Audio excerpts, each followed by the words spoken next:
Hi అండి. 'Arjun son of Vyjayanthi' movie ఏదైతే collection మాట్లాడుకుంటున్నాం మనం. ఇంతకుముందే మాట్లాడుకున్నాం సినిమా భారీ నష్టాలు చూడబోతుంది. దాదాపు 40% దాకా అయితే నష్టాలు చూడబోతుంది అయితే మనం మాట్లాడుకున్నాం. అదే విధంగా మనం శని, ఆదివారాలు వచ్చే కలెక్షన్‌లో చాలా ఇంపార్టెంట్‌గా ఉండబోతున్నాయని మనం మాట్లాడుకున్నాం. కానీ శని, ఆదివారాలు కూడా ఆశించిన స్థాయిలో రాలేదండి. శనివారం ఒక 40 లక్షలే వచ్చింది నెట్టు. ఆ తర్వాత చూసుకుంటే ఆదివారం రోజున కూడా 50 లక్షలు, 50-60 లక్షల మధ్యలోనే నెట్ అయితే రావడం చూసాం. కోర్టు కూడా షేర్ అయితే రాలేదు. క్లియర్‌గా అర్థమైపోయింది. ఇంకా మనం ఇదే లాస్ట్ వీడియో నాది సినిమా గురించి మాట్లాడుకున్నాం కలెక్షన్లు. ఎందుకంటే ఏమన్నా శని, ఆదివారాలు వచ్చే కలెక్షన్లు ఏమన్నా ఉత్సాహాన్ని ఇస్తాయనుకున్నా, కానీ ఆశించిన స్థాయిలో అయితే రాలేదండి.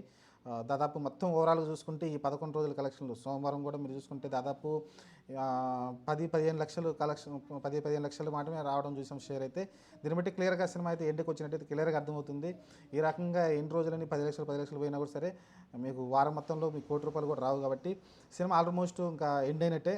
వచ్చిందంతా జస్ట్ ఊపిరి పీల్చడం కోసం తప్ప ఇంపార్టెంట్ కలెక్షన్ అయితే రావట్లేదు. చూద్దాం ప్రస్తుతానికైతే దాదాపు చెప్పాను కదా 22 కోట్ల దాకా అయితే అమ్మారంటే సినిమాని అయితే. ఇప్పటివరకు కలెక్షన్ చూసుకుంటే 13 కోట్ల దాకా అయితే నెట్ అయితే రావడం చూసాం.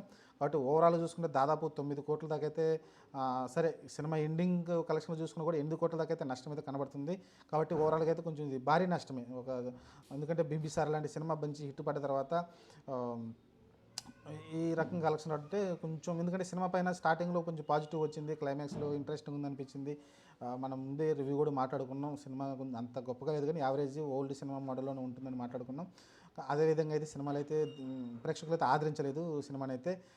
ఏదో కొత్తదనం ఆశించారు సినిమా నుంచి, కానీ కొత్తదనం లేదు. పాత చింతకాయ పచ్చలాగా ఉంది కాబట్టి సినిమా కలెక్షన్లు కూడా అదే విధంగా అయితే రావడం చూసాం. సరే అయినప్పటికీ 11 కోట్లు ఉన్న సినిమాలో జాక్ ఇలాంటి సినిమాలు అటర్ ఫ్లాప్ ఉంది. 100 కోట్లు గ్రాస్ వచ్చిన టిల్లు స్క్వేర్ ఏదైతే ఉందో ఆ సినిమాతో జాక్ వచ్చింది. జాక్ చూస్తే మీకు దాదాపు 10 కోట్లు కూడా దాటలేదు. అంటే దీన్ని బట్టి అర్థం చేసుకుంటే సినిమా బాగుంటే నెత్తిన పెట్టుకుంటున్నారు, లేకుంటే డమాలని కింద పడేస్తున్నారు.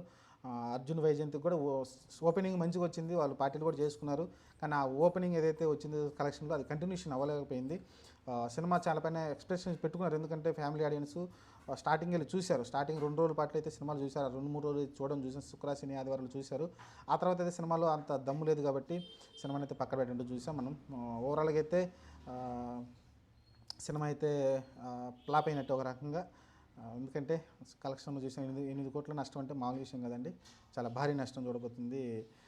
కాబట్టి ఇంక సొంత బ్యానర్లు ఎక్కువ సొంతగానే బ్యానర్లు తీసుకుంటారు. అలానే ఎక్కువ ప్రొడ్యూసర్ మనిషి కళ్యాణ్ రామ్ కాబట్టి మిగతా వాళ్ళని ఎలా సర్దుతారో చూడాలి. ప్రస్తుతానికైతే ఈ సినిమా అయితే భారీ నష్టాల్లో అయితే ముగియబోతుంది. సినిమా డిక్లరేషన్ క్లియర్ అయిపోయింది, ఫ్లాప్ అని.